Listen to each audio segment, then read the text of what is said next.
Selfie is an artifact of how America looked in 2020. The whole idea was to take a selfie of America in an election year so that we could look back.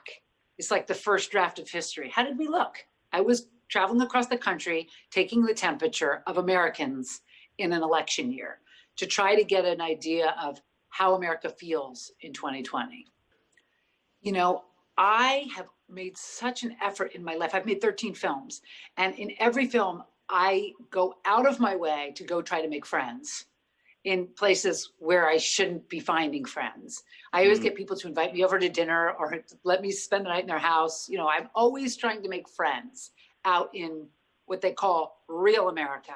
The idea being that, you know, I'm from a liberal bubble and everyone I know agrees with each other. So the idea is, well, let's go talk to people who maybe we wouldn't necessarily agree on things. And what I found is that, and I've been doing this for decades now, because I'm a really old lady.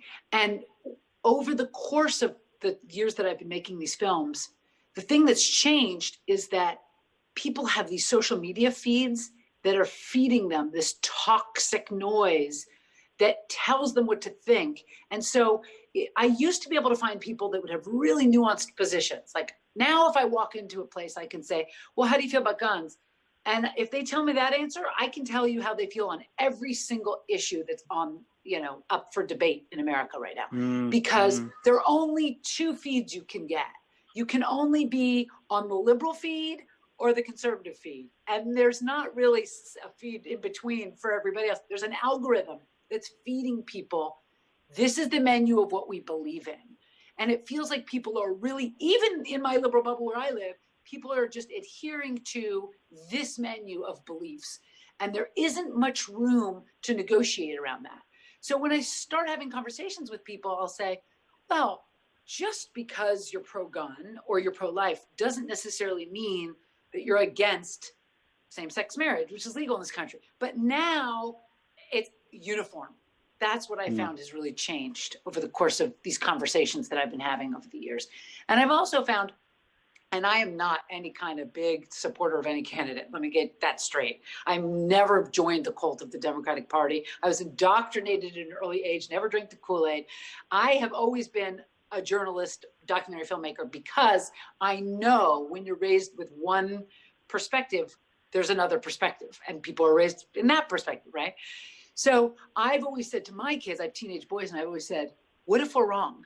What if we're wrong about everything? Have you ever thought about that? What if we were raised in a family where we were taught the exact opposite? So that's why I go out to meet people and talk to them and understand where they're coming from. Because I know that I was, you know, I've been around a long time, and I know that we have different, you know, when I made my very first film, which was Drinks with George, I was best friends with George W. Bush.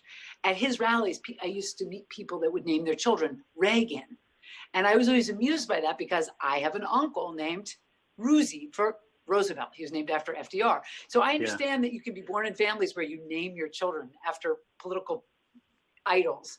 So anyway, the point is, that's over the course of when you're saying, did you learn anything or has anything changed? I don't think that people have changed. I just think that they've been fed a media diet that is very uniform.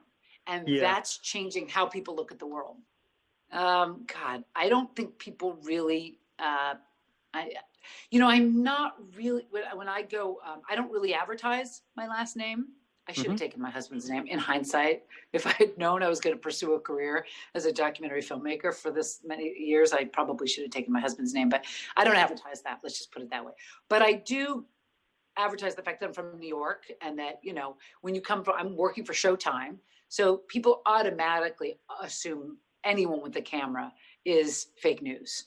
So you have a lot to overcome regardless of your name or your outlet that you're working for nowadays. Everybody is suspicious of a person with a camera, unless you say Fox News, then you're okay. So yeah, no, it's not, that's changed over the course of all these years. It's really changed. Nobody trusts the media, period. Yeah. And that's sort of a new thing that in the last 4 years, it's really changed. They automatically don't trust you if you have a camera in your hand.